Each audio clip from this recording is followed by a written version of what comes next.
Today we read Isaiah chapter 11, verses 1 to 9. Tomorrow we start a countdown to Christmas Day with the daily traditional O antiphons, titles for God from the Old Testament, prophecies applied to Jesus, which are traditionally sung at evensong as a refrain before the Magnificat, each day from the 17th of December until the 23rd. Each of the titles comes from Isaiah, and it explores an aspect of the Messiah: wisdom, Lord, root of Jesse, key of David, dayspring, king, Emmanuel. The order of the titles forms a secret message in acrostic form when we read them backwards and take the first letter of the Latin versions of each. So then it goes like this: Emmanuel, Rex, Oriens, Clavis, Radix, Adonai, Sapientia. And the first letters of those words spell the Latin phrase ero cras, I will come tomorrow. So as we move through Advent, which means coming or arrival, we are reminded daily that Jesus is coming soon. This refers to his first coming as a baby, which we remember at Christmas, but it also refers to his coming to us as judge, which we think of particularly during Advent. It's a time to ask, are we ready? Not so much in terms of the Christmas shopping, but more a spiritual readiness. Cras, tomorrow I will come. The word gives us procrastinate, put off until tomorrow.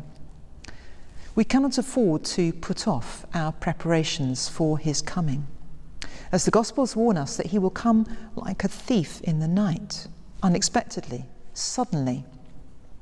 And we need to be awake and aware and on the lookout. Almost by definition, it will take us by surprise, however it may happen, whatever this promise means. Advent is supposed to be a time of reflection on the four last things: death, judgment, heaven, and hell. We don't hear much about these nowadays.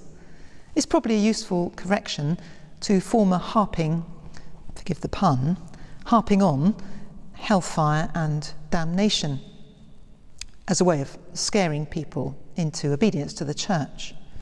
That's not the aim at all. But as we move away from scare tactics, we've perhaps gone too far. Death even has become a taboo subject, a taboo word even. We prefer to say passed away or just passed. The euphemism is an avoidance. An avoidance can be unhealthy. We don't like talking about judgment either, as maybe it makes us feel uncomfortable, or it might sound self-righteous and critical of others, and we should certainly avoid that. So let's remind ourselves what these doctrines mean and why they're important. Try to get a balanced and positive angle on them. Well, we all do know that death is one of the few certainties for the future, along with taxes.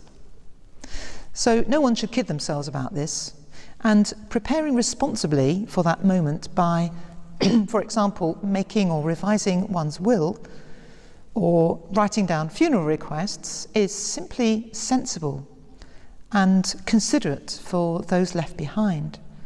It's not morbid. Far more distress is caused when loved ones don't know those wishes.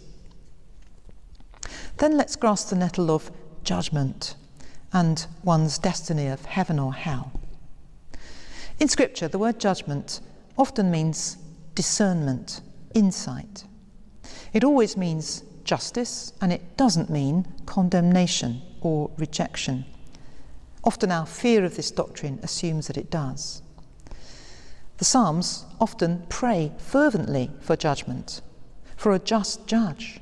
They long for this. Vindication, justice from an incorruptible judge, one who cannot be bribed or fooled, is seen as a great blessing from God. The fourth gospel has a helpful and clear perspective on judgment as a current reality, an ongoing process in which you and I participate fully. We do it, in effect. God is not imposing something on us, rather God is observing us. John 3:16 says, "This is the judgment. The light has come into the world. And people loved the darkness rather than the light because their deeds were evil." Those who are drawn to the light, who love the light, will be drawn into the life of God, who is light, in this life as well as the next. Those who prefer the darkness are allowed to stay in the dark. Their choice is not overridden. If you like a story approach to difficult concepts, and if you like C.S. Lewis, try reading the last book of the Narnia series, The Last Battle. The world of Narnia and all worlds come to an end. Each person and creature come before Aslan and look at him. Some are taken up by his gaze and join him, others turn away. Lewis also wrote a fantasy about heaven and hell called The Last Divorce. It features a daily bus trip from hell to heaven, which includes the option to stay for those who want to. This is not conventional doctrine, but it emphasises the unconditional forgiveness available from God to everyone, whatever their past, should they choose to take it. Well, needless to say, heaven and hell are not locations that we can travel to, but experiences, and ones which do begin here and now. Experiences of union with the divine at one end of the spectrum, and of alienation and separation from all that is good and life-giving at the other end. The Christian Aid slogan is, "We believe in life before death," and they are quite right to stress the need to make this life as good as it can be for as many people as possible. Rewards and punishments in the hereafter are no excuse for settling for less than a just and compassionate world here. Scripture makes it clear that if we want to end up in God's company, we need to be there right now, loving and serving the Lord in this world now. And that is our very best preparation for that unknown moment of encounter face to face with the one who knows each of us through and through.